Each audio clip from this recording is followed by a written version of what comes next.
हड़ताल वापस ले लें और हम पर भरोसा रखें।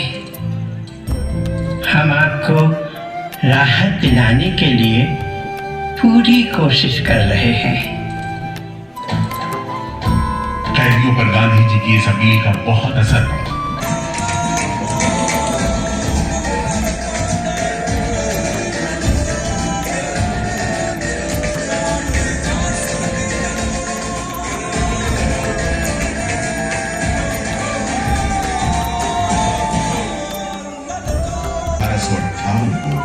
पूरे के पूरे अंडमान द्वीप समूह को एक कैदखाने में बदलने का फैसला किया। His Excellency Governor General ने काउंसिल ने ये फैसला किया है कि अंडमान आइलैंड में कैदियों की एक बस्ती बनाई जाए। इसमें शुरू में ऐसे मुजरिम रखे जाएं जिन्हें बगावत और राजद्रोह और इससे अपने देश से बाहर रानी झांसी हत्या तो पे राजी दिल्ली दरबार।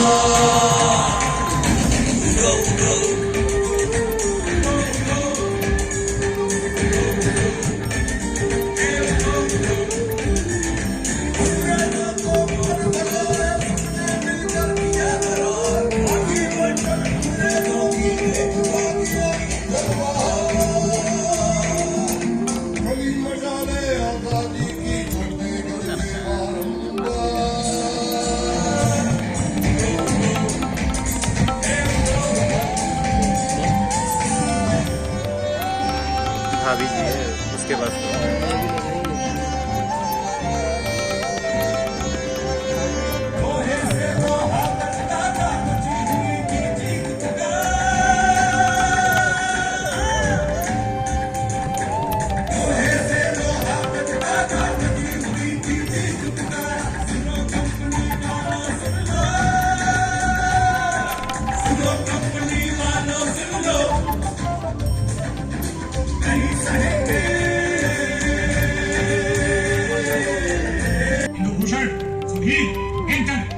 तुम लोग इधर चलो, नारियल के बोरे उठाओ। हर बोरे में है 25 से नारियल। इन्हें पहुंचाओ तीसरी मंजिल पर। शाम तक हर आदमी को 30 पाउंड तेल निकालना है, समझे? हम इतना तेल कैसे निकालेंगे? वो मशीनें तो हाथ से चलानी पड़ती है। जबान मत दबाओ बदमाश। जो हाथ पंप पिस्तौल चलाते हैं वो मशीन नहीं चला सकते। चलो जल्दी करो, भाग कर जाओ, काम करो। मेरा बात ध्यान से सुनो। जो आदमी काम नहीं करे उसको ब्रेक लगाओ, समझा? सजा दो, कोई छूट नहीं दो, छोटा पूरा कराओ। लेकिन तमाम मारपीट और गाली गलौज के बावजूद यदि कैदी काम पूरा न कर पाते तब जो सजा मिलती वो किसी की भी हिम्मत तोड़ने के लिए काफी थी। इसको 2 दिन तक चार्ज का फर्जी माया, कल से इसका खाना बंद। सिर्फ 2 का फर्जी। ये पहला बार काम नहीं पूरा किया, इस वास्ते इसको 1 हफ्ता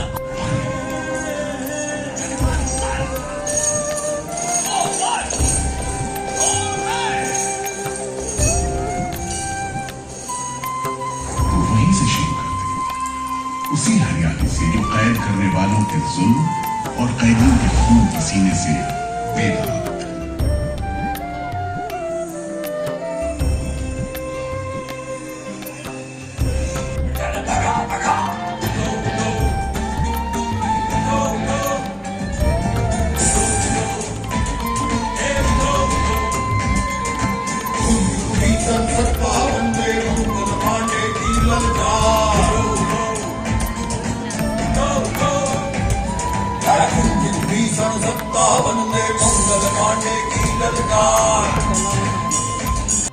सभी कैदियों ने आपस में सलाह करने के बाद जवाब दिया। देशव्यापी अपील और आपके संदेश ने हमारे दिलों को छू लिया है। दिल दहला देने वाली चीखें निकलती, जेल का घंटा घनघना उठता, जेल की मीनार पर लगी बत्ती जलती बुझती रहती और 8 मील दूर तक खड़े जहाजों तक खबर पहुंच जाती कि फिर से कुछ कैदियों को फांसी पर लटका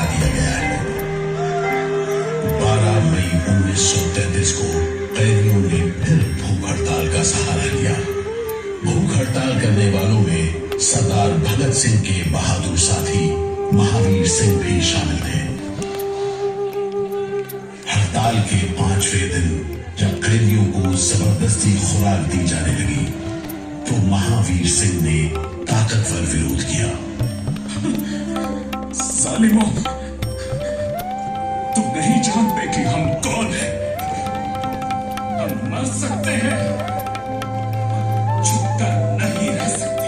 हमें ऑर्डर मिला है तुम्हें दूध पिलाने का। जाओ जमादार, पकड़ो इसे।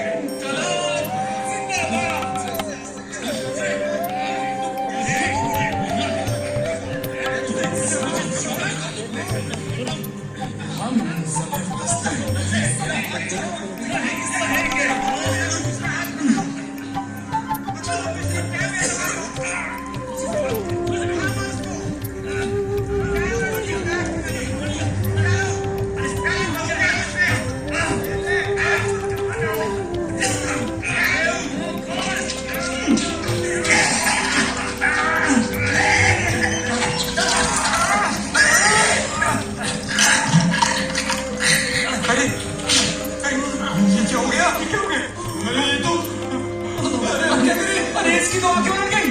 अरे इसकी तो आंखें उलट गई है। अब क्या करें? लगता है दूध इसके फेफड़ों में चला गया है साहब। क्या हो? नली निकालो, जल्दी करो, जल्दी। जी। इसकी तो सांस बंद हो गई। अब क्या होगा? होगा क्या?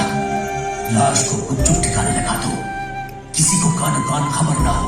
मैं तो कहता हूँ साहब, इसकी लाश को बोरे में डालकर पत्थर से बांधकर समुद्र में बहा दीजिए। कैसा? बट साहब मंडे सुबह 8 बजे गाड़ी चाहिए, मतलब वही जो बचा हुआ 4 गाड़ी है, कार सुबह 8 बजे चाहिए और एक बस चाहिए सुबह 8 बजे। वो भी मैं आपको सुबह बता दूँ। आपका कितना नंबर भाई? अभी तक नहीं है, अगर होता है वीडियो ड्राइवर से आपको अभी तक नहीं है।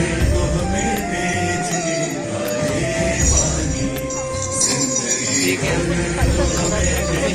भी क्या करूँगा, उसको मैं उसी कार से मैनेज कराऊंगा।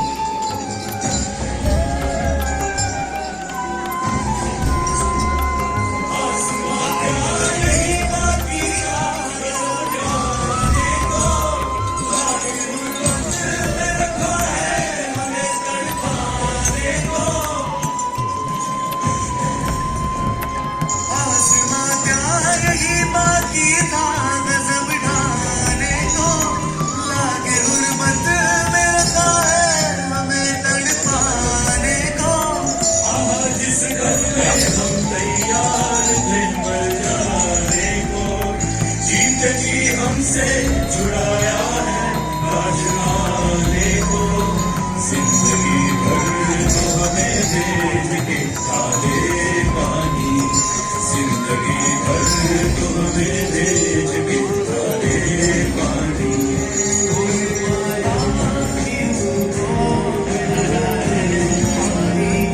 कोई माता भी कौन कराने पानी, जिंदगी भर तो हमें भेज के काले पानी, जिंदगी भर तो हमें भेज के काले पानी, जिंदगी भर तो हमें भेज के।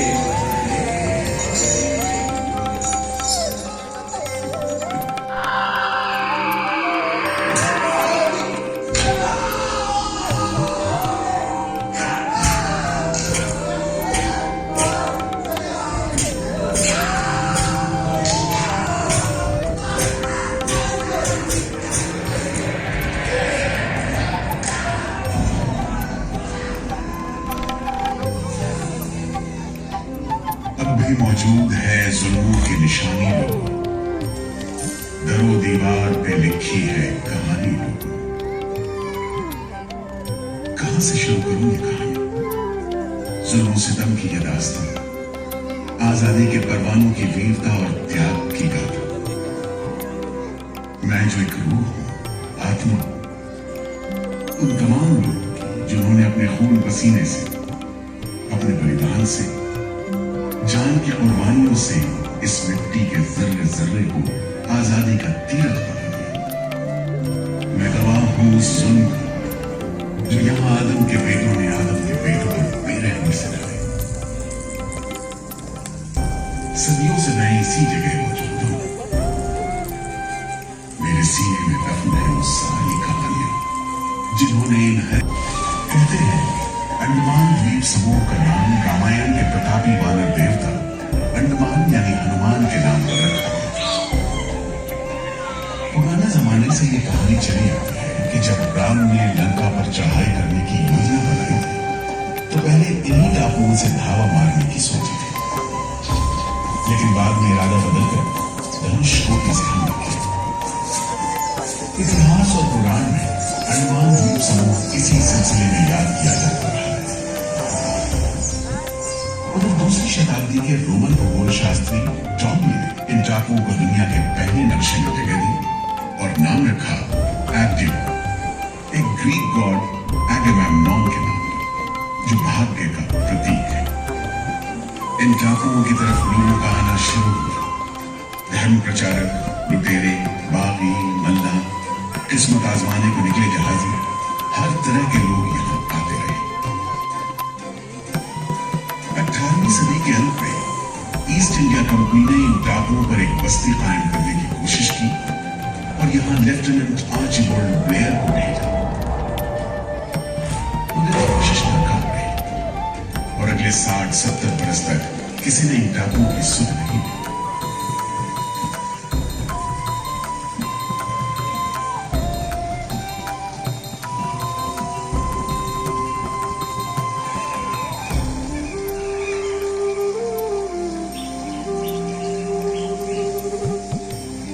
प्राकृतिक खूबसूरती और शांत समुद्र के बीच जिंदगी की खामोश लहरें उठती और बैठ जाती। उगते सूरज के साथ पक्षी जागते हैं और डूबते सूरज के साथ इन टापुओं पर जिंदगी सुकून से सो जाती है। कि तभी भारत का पहला स्वाधीनता संग्राम यानी 1857 की आजादी की लड़ाई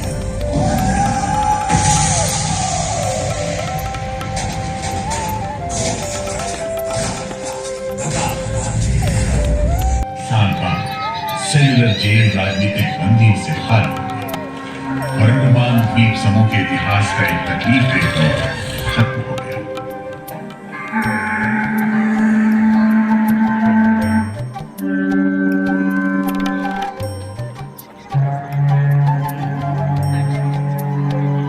मगर एक और जालिम दौर शुरू होने वाला था। 1939 में दूसरा विश्व युद्ध शुरू हुआ और 1942 में जापानियों ने अंडमान पर कब्जा कर लिया।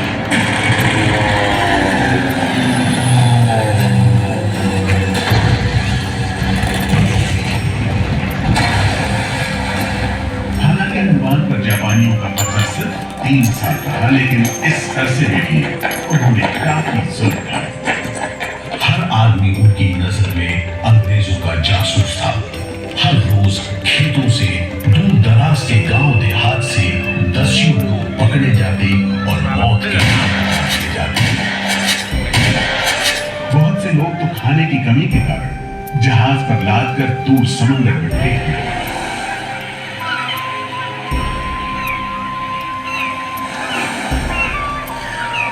दौरान नेताजी सुभाष चंद्र बोस अंडमान आए और जेल का मुआयना भी किया, मगर जापानी उन्हें जेल के उन हिस्सों में नहीं ले गए जहां वो सैकड़ों कैदियों को जासूस करार देकर तकलीफें पहुंचाते थे। अपनी छोटी सी अंडमान यात्रा के दौरान नेताजी ने तिरंगा भी फहराया।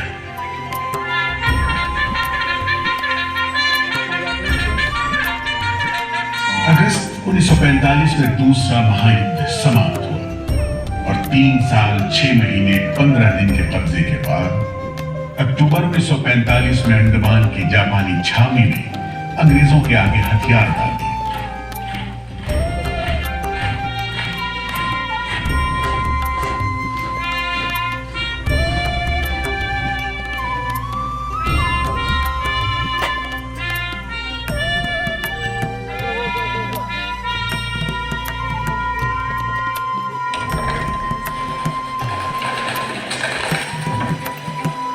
सेल्युलर जेल के फाटक एक बार फिर खुले और कैदियों को रिहा कर दिया गया।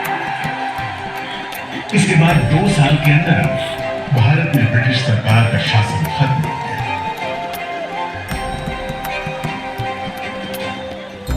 अंडमान द्वीप समूह अब काला पानी के खौफनाक नाम से नहीं जाना जाता, लेकिन ये सारी तकलीफें जो आजादी के प्रेमियों ने यहाँ झेली, वो सारी कुर्बानियां जो देशभक्त वीरों ने यहाँ दी, आज भी देशवासियों के दिलो दिमाग पर छपी हुई है। इसीलिए अंडमान के भूतपूर्व राजनीतिक बंदियों के भातृत्व मंडल की इच्छा को स्वीकार करते हुए भारत सरकार ने 30 अप्रैल 1969 को घोषणा की कि सेल्युलर जेल को राष्ट्रीय स्मारक के रूप में सुरक्षित रखा जाएगा। भारत की आजादी के दीवानों ने जो अमानवीय यातनाएं इस कारागार में सही, ताकि भारतवर्ष आजादी की उन्मुक्त हवाओं में सांस ले सके, उन बलिदानों को आने वाली पीढ़ी